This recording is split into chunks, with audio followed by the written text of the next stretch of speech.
saying holy shit now. Okay.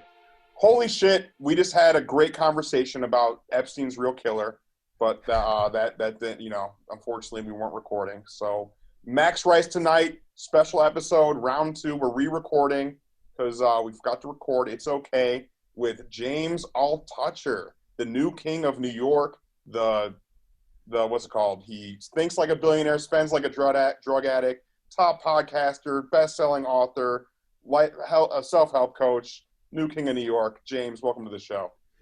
Max, thank you so much for having me on the show. And I will state for the second time, I do not think I am the King of New York, more like the most hated man of New York at the moment. I mean, it's crazy how much, somebody who works with me, he has a T-shirt just like mine I'm wearing right now. It says the James Altucher Show. And he was walking around Central Park. He was telling me he was walking around Central Park this weekend, and everybody was staring him down. Like they looked at his shirt, and then they would like stare down. That's why as I said before when we were talking about how Jeffrey Epstein didn't kill himself. That just kidding. That yeah, you are the king of New York in like a rap beef sense. That people maybe you, they respect you. That you scared the establishment. You scared the mayor. You scared Jerru Seinfeld, the biggest comedic treasure since Woody Allen got canceled. There's so many stories I have from just that last sentence, actually, like about real Woody life Allen? stories. Do you have Woody Allen connections? I haven't watched Woody Allen in like 5 years. A Woody Allen Jeffrey Epstein story, but I'll skip it. But, no. Whoa. No. Skip it. No. But I'm not letting you off the hook. Let's go Woody Allen Jeffrey Epstein story. No, there's something I wanted to say about Seinfeld, which is that yeah, it's just what I was saying before. Is like all these people now are saying the same thing as me, but they're still ripping on me. Like everybody's saying, "Oh, all the businesses are going to go out of business. What can we do?" And I'm like, "Okay, well, here's maybe some things we can do. This is what I wrote about in my article." And they're like, "Shut up! You're just trying to kill New York." And I'm like, "No, I say in the article I don't want this to happen. Like I'm born in New York. I've lived my whole adult life in New York. I've owned a storefront business, like a bar/comedy club in New York. I've been broke in New York. I lived right next to Ground Zero when 9/11 happened. I was at the World Trade Center before the planes hit. I lived on Wall Street during the financial crisis, and it's just frustrating to have. I was doing the math before we started, and this article I did not expect it. Like I've had articles go viral before over the past, call it 10 years, but nothing like this. And I didn't expect this. This is not the article I would have said, yes, this article I really want to go viral. I was just trying to point out some problems that people seem to be in denial about, and it goes viral to the point where if I estimate correctly, a minimum of 30 million people have read some or all of the article, which is insane in 2020 when TikTok videos, nobody even has an attention span of 15 seconds. And it's a 5,000 word article. And then people started like viciously attacking me on it. But then I started thinking about just the law of numbers, the law of large numbers. So if 30 million people like it, and my own estimate is about if 30 million people have read it, and my own estimate is about 95% like it and 5% hated it. But when you hate something and you're crazy, then you start spitting your vile stuff on Twitter or Facebook or by emails or my texts. And if you like something and you're a normal human being, you're like, oh, I like that. That was interesting. And now I'm going to go on with my life. And you don't, go back to the article. Absolutely. But that means with 5% hating it like that, that's still, with 30 million people reading it, that's still 1.5 million people like hate texted me or emailed. So you're not going to be able to defend yourself of 5% of 30 million. No, and by the way, then there's other rules too, which is you should never ever defend yourself, and that's the mistake Jerru Seinfeld made a little bit. But like, let's say some troll like anonymous troll on Twitter says you're not even from New York, blah blah blah. And by the way, I'm born again. I have to say it. I'm born in New York, been in New York, from New York, whatever. Fourth generation New Yorker. And um, if some troll, even if they're not anonymous, they have, let's say they have, 20,000 followers and they're a radio DJ or whatever, and they say like this jerk, you still should never respond. Like you can't ever give status to anyone's response, because then you lose. Then you're in their frame and you lose. So even Seinfeld, when he, I don't I know. said earlier, I think he jumped the shark because I think that was the first time that he's responded to any political issue in 30 years, and it was something that was from like a status quo position and not from like the people's position. So how does Right. that feel to be the first time out of all the things that have happened in the last like 2-3 decades? Like I I can't mean, think of another time that Jerry Seinfeld has made a political no, comment. I can't think of it either. Like I was googling and I was trying to look. Has he ever made an opinion on anything other than like Pop Tarts and TV dinners before? I couldn't find anything.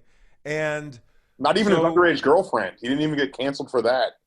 right, like the guy, uh, I mean, when he was 38 years old, what, he was going out with like a 16-year-old, right?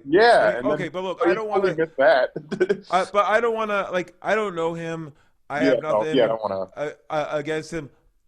Well, a little bit I have something against him in the sense that if anybody wrote an entire page of the New York Times just personally insulting me and not really dealing with the issues, but just insulting me in order to pander to, I don't know who he was pandering to, the population or whatever. He was just upset, and rather than addressing any of the facts I brought up as serious issues for New York City, he just he didn't make any sense insulting me. I mean, I'll address one thing he brought up where he was wrong, but I'll do that in a second. But someone asked me like, what would you say to Jerry Seinfeld if you could uh, talk to him right now? And I'm like, why would I ever talk to Jerry Seinfeld? And this person said, well, aren't you curious? Like, it's Jerry Seinfeld. Like, what would he say? What would you say? And I'm like, no, like, take the Seinfeld out of it. If anybody spent an entire if anyone who didn't know me spent an entire page of the New York Times just insulting me, and by the way, not even just personal attacks, not even like nothing made sense. Would you ever talk to them again? Like, forget that it was like Seinfeld. Just say it was like an unknown person just trashing him. I would never even think to talk to that I'd person. handle like I'm from Bensonhurst. Isn't that a tough area in New Uh, York? yeah, yeah. Like, I mean, and You he know, 'cause said he that is not a correct way to treat a person. Interesting that it was like the first time that he spoke out, and it yeah, must be surreal because and like what I noticed because I we're friends on Facebook somehow, and what I noticed is it really seemed like it was a personal status, not trying to be famous, and like you felt hurt, like that this is a place that I love and I'm moving, and here's why, and here's what's happening. yeah. Have that politicized must feel weird. Yeah, no, it did hurt. Like I the week before Seinfeld wrote his thing, that was really when I got the most hate. But then of course, after Seinfeld, that fueled it, so I got a lot more hate, and even people I knew started writing, like anybody who had any grudge against me at all in the past 30 years used this as an opportunity to write an article trashing me. Like just like people would start off articles like, I know a thing or two about this article. After all, I was engaged to the writer, or something like that. Like they all It would started be with the funny. same first two sentences, but instead of engaged, somebody might have said something. I worked for years with the writer. I did this with the writer. Like they all started, like they all were like attaching themselves to this without realizing, oh, they're automatically losing status just by how they're writing. So just like Seinfeld was. So then I'm able to respond to Seinfeld, and was able to reap, because this is what I do. Is I have been writing about these things for 20 years almost. I mean, even on the topics of a pandemic, like I wrote a book for the Wall Street Journal in 2011. Chapter 2 was pandemic exclamation point, and details what would happen in a city in a pandemic. So I've been writing about these things for a long time. So I was able to just write back, and I asked the New York Times to post my rebuttal, and they didn't, but the New York Post did. They reached out to me and asked, and I said, sure. I don't care about the politics of any of these papers, and uh, and I said, here are the issues, and I just solve them. If you're so smart, solve them. Because my problem was I didn't know how to solve them, and I always try to, with every article I write, I always try to not hit publish unless I'm afraid of what people will think of me, at least a little, because that tells me if I'm not afraid of what people will think of me, then I'm just like you said earlier, I'm just appealing to the status quo. I'm not moving forward the envelope of knowledge. I'm not doing anything interesting.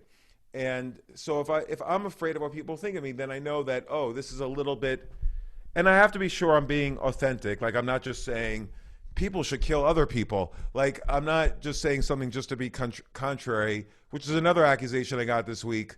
But I never do that.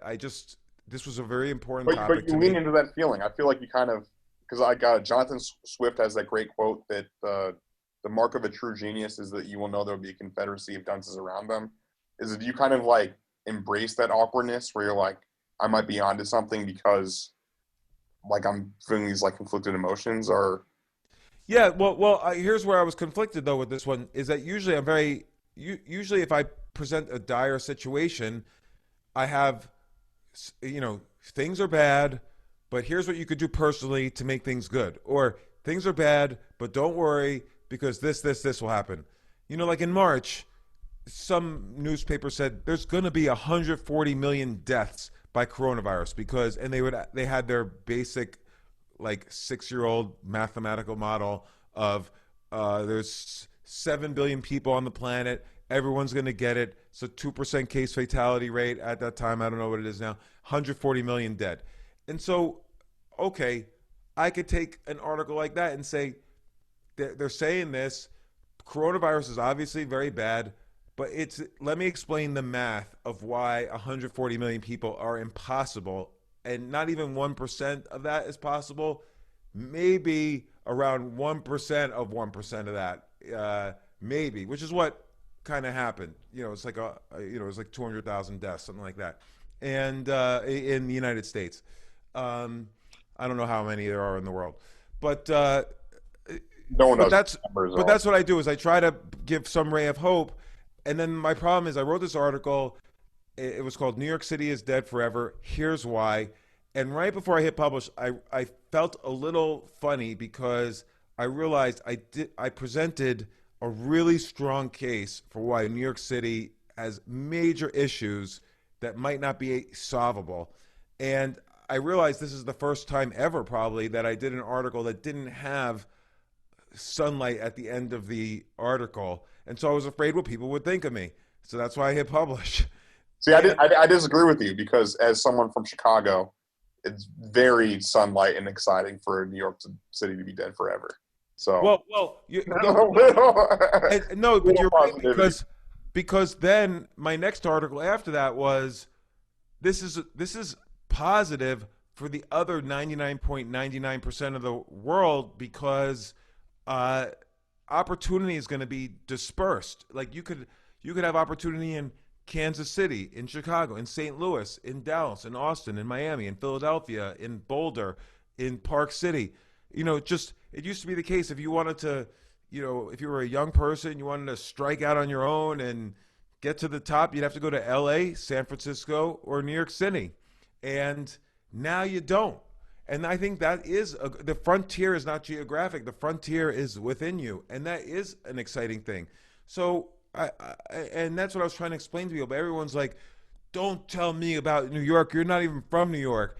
And it's written right in my article. I'm born in New York. I've been here my whole adult life. I was raised all around here, and but I stopped. I didn't. You can't respond, and uh, and then Seinfeld did his thing, and I responded to that, and again stressed that I was from New York, also, because that seemed to be not that that would even matter, but that seemed to be a sticking point with people, which I have no idea why they thought I was from Iowa, and nothing wrong with Iowa. Yeah, exactly. My family came in through Iowa. Right, like you're allowed to know things if you're from other places, but yeah, it was personally, I kind of, I don't regret writing the article, but it was definitely, um, personally frustrating. And a bad look for Jerry Seinfeld because I do think that it's hard to be a comedian and with the status quo. I can't think of one example of like Yeah, I mean, I'll hard tell that. you, a Yeah, lot of comedians wrote me privately a lot. I mean, I'm in the comedy world. I'm not a Jerry Seinfeld, but I am a comedian. I was just in Virginia 2 days ago performing. The day before the lockdowns, I was touring all through the Netherlands. So I'm my own version of stand-up comedian, and I own a comedy club. So yeah, we know a ton exactly. of people in common, and a lot of comedians were writing me like, don't worry, Jerry's this, Jerry's that. And I didn't take it really personally from Jerry. Like, it is what it is. I just felt it was not a well constructed argument to just attack someone personally. I was more disturbed when other people I knew, like people I did personally know, were then piggybacking on this and writing articles and then replying to Cuomo like, I agree with you. See, here's my article also. And they weren't getting any views on their articles, so they would start attacking me more. And it's just frustrating. That part was frustrating. It is. Do you see a trend? Because I mean, this is just my 2 cents, but I've seen a trend for comedy to kind of move towards this status quo, especially in like since Trump's been elected, for better or for worse. Do you see that trend, or am I alone in that? Um, I don't know. Or it's I been think less it could. countercultural, more cultural stand-up comedy?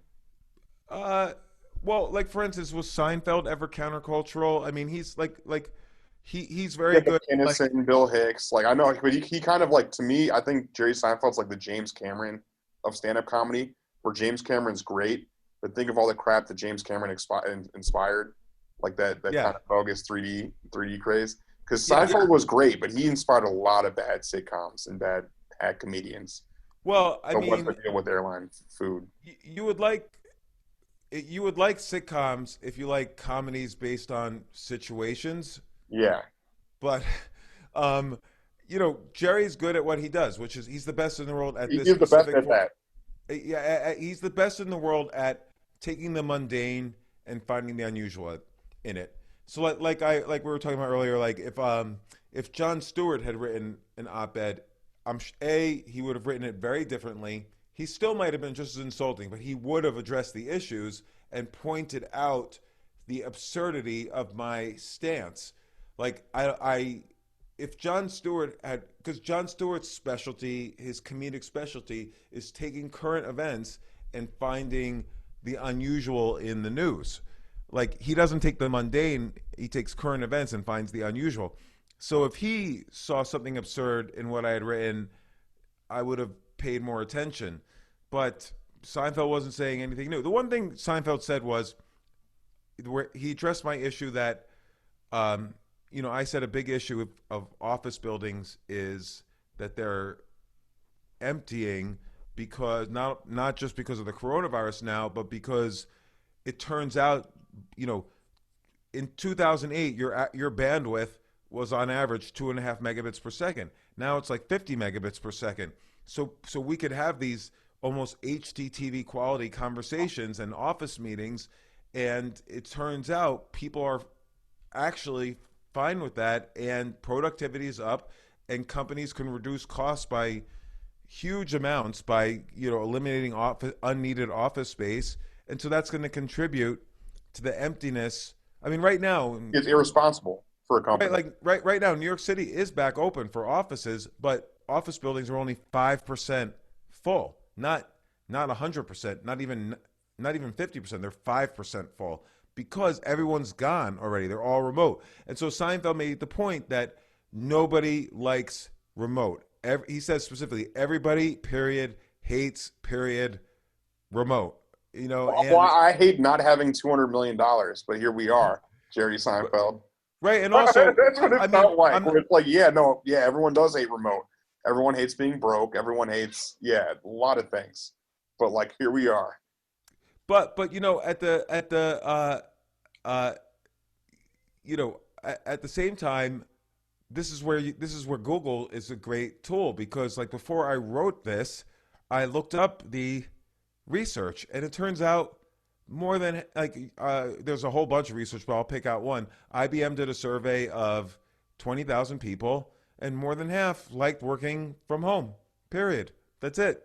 Oh You yeah, only have to look up I a agree. I think it's irresponsible from the company's perspective if they can afford, because like they could be sacrificing employees by having an office space in New York City. And I think yeah, like I don't know the polls, but that makes so much sense.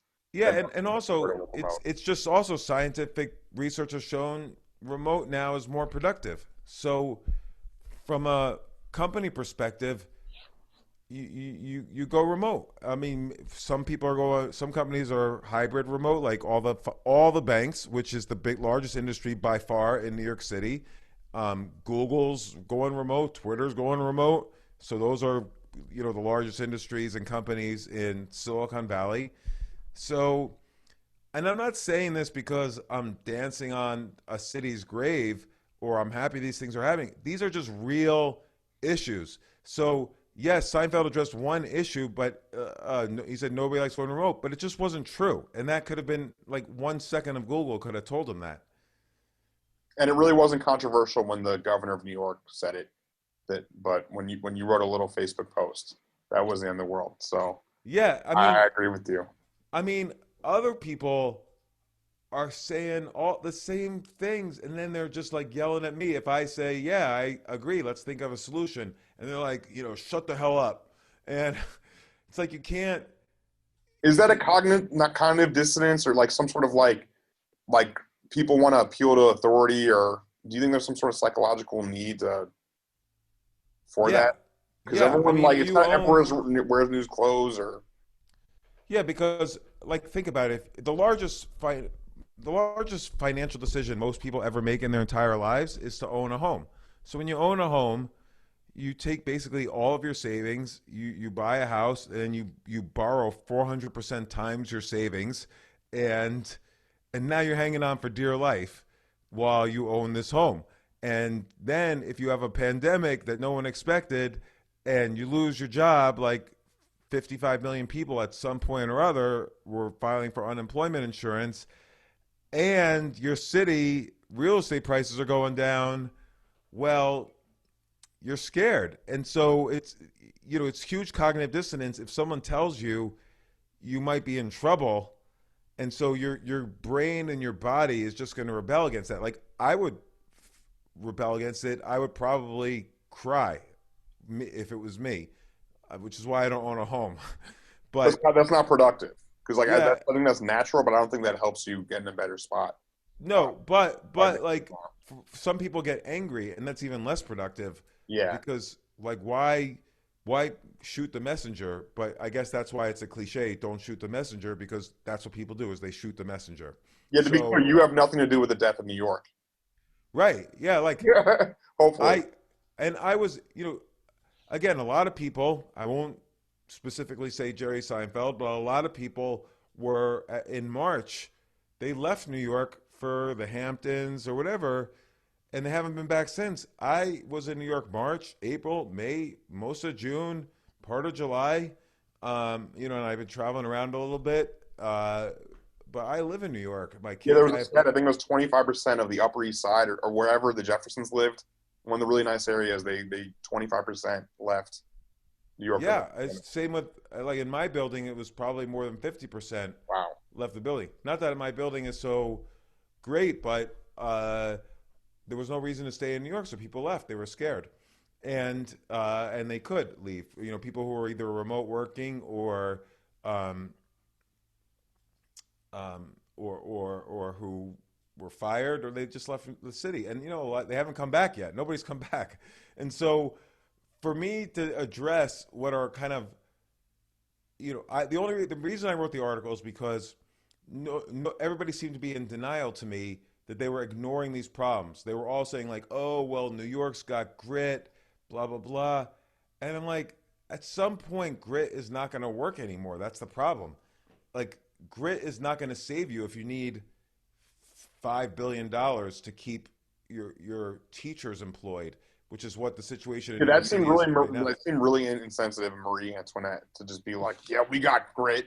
You don't need food. You don't need to take care of your family. You don't need a house to live in. We got grit. Like that seemed really jumping the shark and sensitive to me. Yeah, and a lot of people were saying like, "Oh, he's not a real New Yorker. He doesn't have, grit." Like I was in the You're goddamn pretty World gritty Trade too. Center. To come up and down millions of dollars at a time, 4 different times. Pretty gritty. Yeah, no, I mean, and I was surprised at some of the people who wrote it. Again, the thing that bothered me most in this, and I kind of have to get over it because it is what it is, but it's just the people I knew who knew me who were saying stuff like I didn't even care if like Seinfeld said, one of his jokes was like, would you want to be in a foxhole with this guy? Which is not even like a funny joke, like whatever. But as far as I know, I don't think he's ever been like a decorated combat veteran. Like I don't know. Like And has you're he in ever pretty been good in a shape. war? Like you're going to bed at 8 p.m. You're working out. Like I'd rather be in a foxhole with you than Jerry Seinfeld, unless Jerry Seinfeld's phoning up for a private army. Because I agree. Yeah, or unless the war is like who could make the funniest script or something, he could probably do a better job at that than I me. don't even But think so. I would rather if I like I'm not trying to toot your horn, but if money same ticket price, you are Jerry Seinfeld today, I'd rather see you. yeah, well, that could be just because, like you say, I Because always wonder about this. Like, do people get um, kind of if you're rich for 30 straight years, or how long has he been rich? He's really been rich for like let's say 35 straight years. 97, because yeah, he wasn't too rich at the beginning. Probably like Well, 90, no, he was making like 94. millions before the show. Oh, really? Yeah, as a comedian, he was Oh, yeah, you're right. Yeah, he was big at the LA scene. So yeah, and probably Las, 80s. So he's been you rich for do like 30, 40 years. yeah, you do Las Vegas, you make $1 million. Like, he was making millions a year at least. So I wonder when if you like do that well, and particularly now he's certainly like a billionaire, if not a multi-billionaire. I wonder if at some point you really do lose touch with kind of regular people. Like, look, I think I do well, whatever. I've run businesses. Some of them have failed. I've gone broke, but then I've succeeded. But also, it's not so long ago I was like dead broke and worried about, like, scared to death how I was going to feed my family. So I think I'm always able to kind of tap into that feeling, particularly when situations like this happen, where I can really relate to the fear. Although maybe I wasn't sensitive enough to the fear that my article would provoke. I disagree. Uh, I think from an outside observer, I do think you kind of have that center, that humility, self-awareness. That's my James Altucher like controversial theory, that I can't think of one comedian that has kind of lasted over 20, 30 years, unless they like went through a setback or a drug addiction like Richard Pryor or Dave yeah, or Chappelle, who literally checked out for 10 years. yeah. I mean, I guess that's a good question actually, because I can't. I Even Mel I think Brooks kind of lost it at the end. that's true Who for I music. love Mel Brooks, but he kind of, and even Woody Allen, who I loved, but he kind of the 90s and 2000s weren't. What Don't hold about a Chris candle to Rock? the 80s and 70s. What about Chris Rock? Chris Rock too, like Never Scared, and like that era, like that was hysterical. His last special, I mean, who am I to speak? But I thought it was kind of trash and by the Like numbers, and he had other writers too on it. oh, I didn't know that. And Yeah, yeah, I definitely think like there are like for a lot of fields, there's like a 7 year window of success. Like you look at football's 4 music. years, so Mhm. I guess it's not too bad. If the NFL is the average career is 4 years, I guess Chris Rock had a nice run because he Yeah, was like hysterical. Oh wow.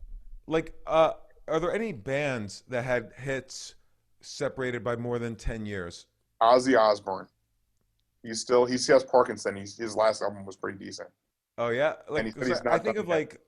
like Led Zeppelin. I feel like they had a great 5 to 7 year run where every song was like genius, and then you just never heard from them again. Well, they sold their soul to the devil, so that's how that happened. Like, oh, like literally, or like what happened to them? No, I'm kidding. They were really into the occult. That's why I made that joke. They bought Yeah, like I think Jimmy Page bought Anton LaVey's house, and then they split up, and they all kind of had different. They were all up to something. But I agree. I'm trying to think like who had the best run. I mean the yeah. Beatles. I mean the Rolling Stones had a good because they had some hits in the '80s from '60s to '80s.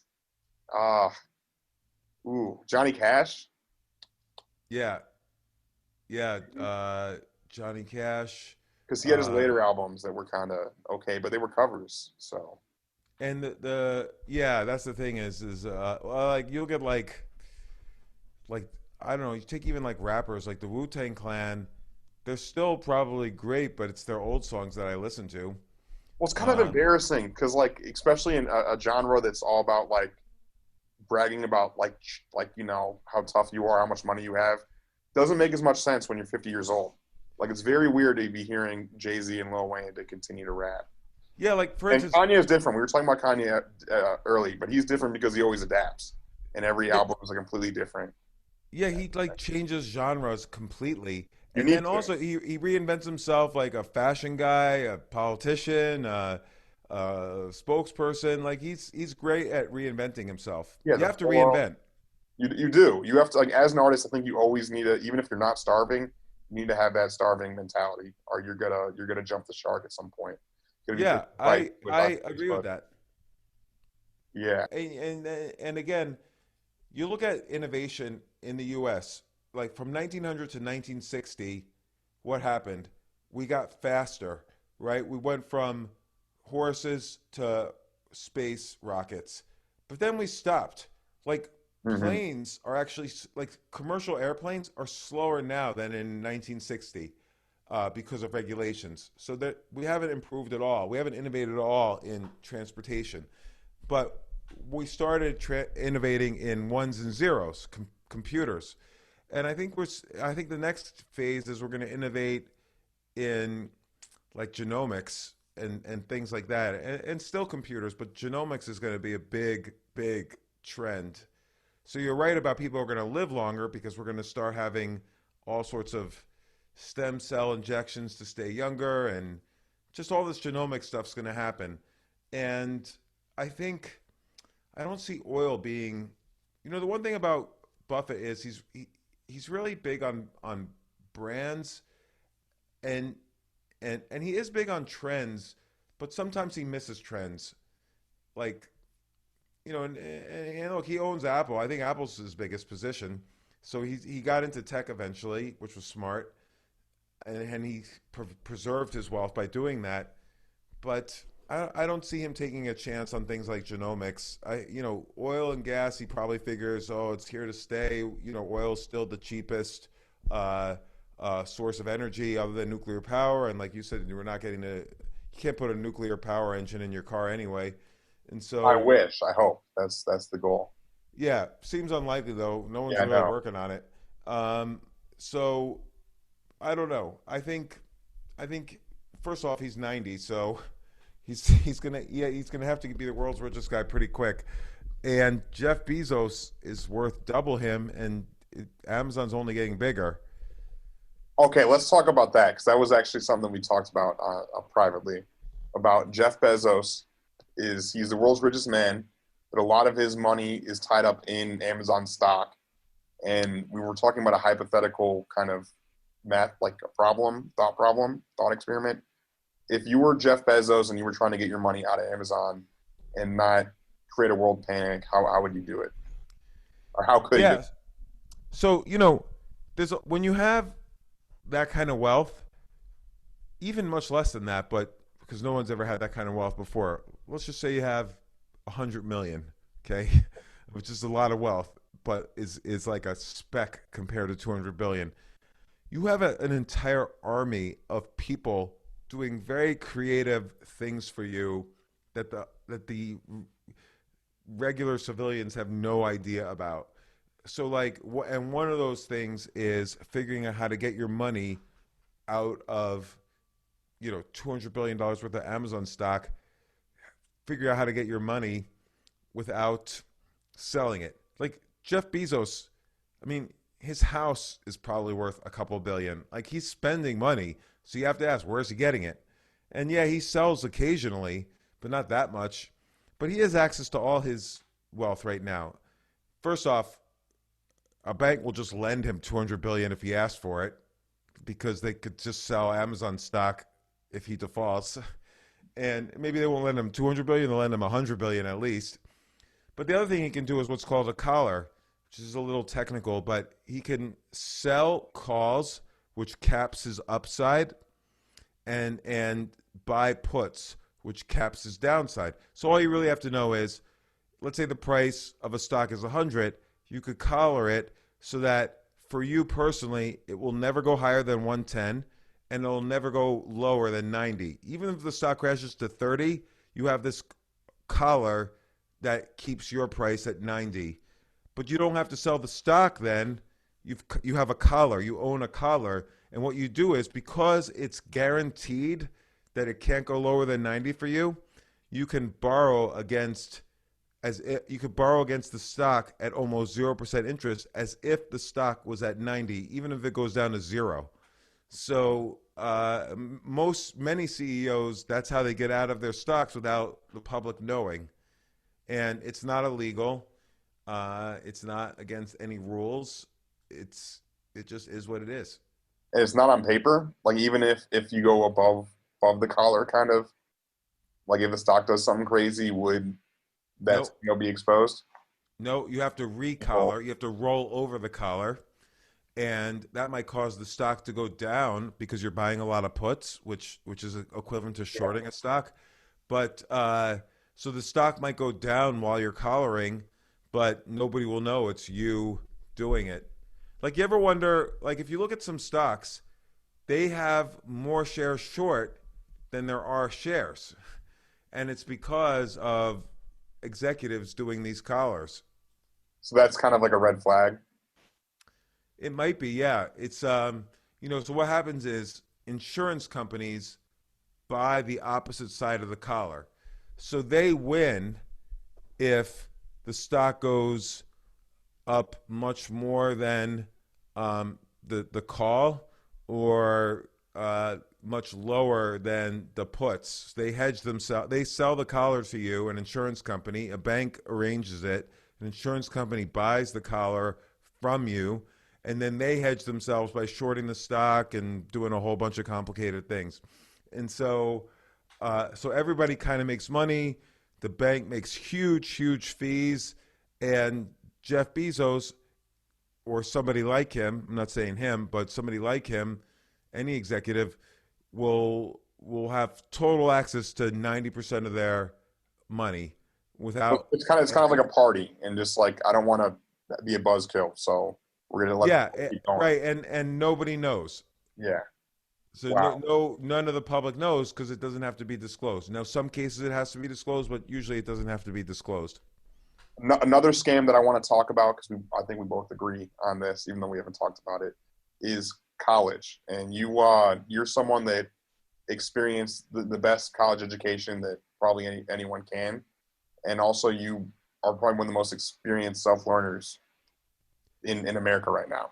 So, what are your thoughts on is college dead forever? Is it dying? Is it College is totally dead. First off, I wrote about this in 2005. It was my article then was called "No One Should Send Their Kid to College," so it wasn't quite. Um, uh, uh, not dead it, forever? Just yeah, like well, yeah, it advice. wasn't dead forever. Now it's dead forever. Because now, like, let's say you were going to Columbia, and you're a freshman. Okay, you pay your $70,000, and uh, uh, and then you're getting all set to go to school. Oh, it's going to be remote learning this year. Sorry. Oh, okay. I thought being on campus was at least half the experience. So could I have half the money back? No, no. It's $70,000 still. Sorry. We're working hard here for your remote education.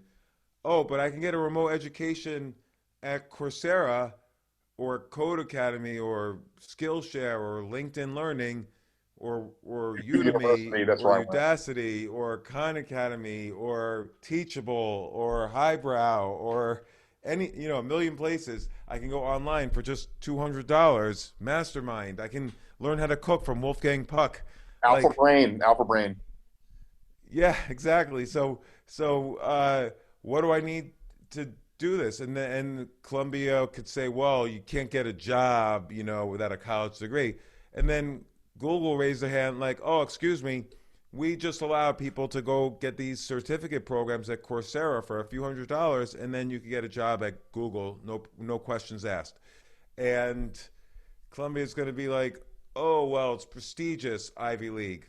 All right, that's where we're at right now. But that's how long does that last? Like, if all you have is prestige, but it's a $70,000 difference between a similar quality education, why would you do it? And So, so you're not paying property taxes, so the locals hate you. So that too. yeah, So the I, locals always hate the university students, it's and a sinkhole because if you've noticed, a lot of liberal arts colleges are in horrible towns because they're not paying taxes, and so the town has to kind of pay the burden for that, and they yeah, don't necessarily get the financial benefit. Like I live near Evanston, Illinois, where Northwestern is. They own 25% of the town's value, but don't pay property taxes. And so once you cross the not the train tracks, but Green Bay Road, once you go west, they get no benefit, absolute poverty, probably worse, just as bad as the south side of Chicago, but east side you have Northwestern, so it'd be very easy to locals to turn on a college. I, yeah. and then So you mentioned Columbia, like they actually have a name brand. There's a lot of non-name brand colleges that have the same cost, but still, right, like Dickinson College in Pennsylvania, and I could hear everybody saying, "What? Where's that?" Dickinson College. They cost this more than Harvard. wow. It's in Carlisle, Pennsylvania. DePaul, I'm not Illinois. saying. By the way, I'm not saying they're a worse school than Harvard. They're probably better than Harvard, but it's all silly. It really is, and this like because I'm Chicago. I do think is the con capital of the world, where there's just so many con men, from like from the bus to like the business, like everything in between, and it does seem very conny, like especially like a business school. Like the first rule of business school is to take out a $200,000 loan that you can't default on. Yeah, and like by the And way, like by what? the way, anybody doing that, the first rule of business: don't get $200,000 in debt before you even start your business. Yeah, Like, no guarantees. Like we could not give you the degree for whatever because you drank or because you went out during Corona or just because I said yeah. so. So I think the veil of reality is being pulled out a little bit, and it's scaring a lot of people. But that's positive. So that does sound like there is kind of hope. Yeah. No, look, if we can navigate through this period without mass hysteria, which is already starting, there's already mass hysteria, that we could survive. I agree, and that's a good note to kind of end on because it's hopeful. Even though I think this conversation's been so awesome and surreal. Thank you so much, James Altucher. And Yeah, thank you, Max. I really appreciate you asking me on, and a great interview, great job, and thank you. I really appreciate it, and I enjoy interacting with you on Facebook and all the places we interact. And thanks so much. yeah, hope we can keep this up. And you're an angel investor, and I think this show's worth like at least a couple $100,000. And if you want There to you buy go. it, it's for sale. I'll sell it for 7 grand, $6,997 maybe.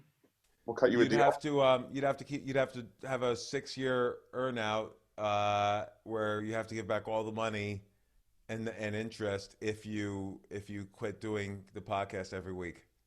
That's my negotiation. That's how I negotiate. We'll see. Well, yeah. I don't know. I don't know. Well, I guess yeah. So Max, this might be the last. No, this might be the first weekly forever of Max West Tonight if we got this deal. But Right. And if you skip one podcast, you owe all the money back, and I still own the podcast. I might cut this deal. I might cut this deal. So this might be the last episode or the first episode of the new administration of Max West Tonight. Thank you so much, James. Thank you, Max.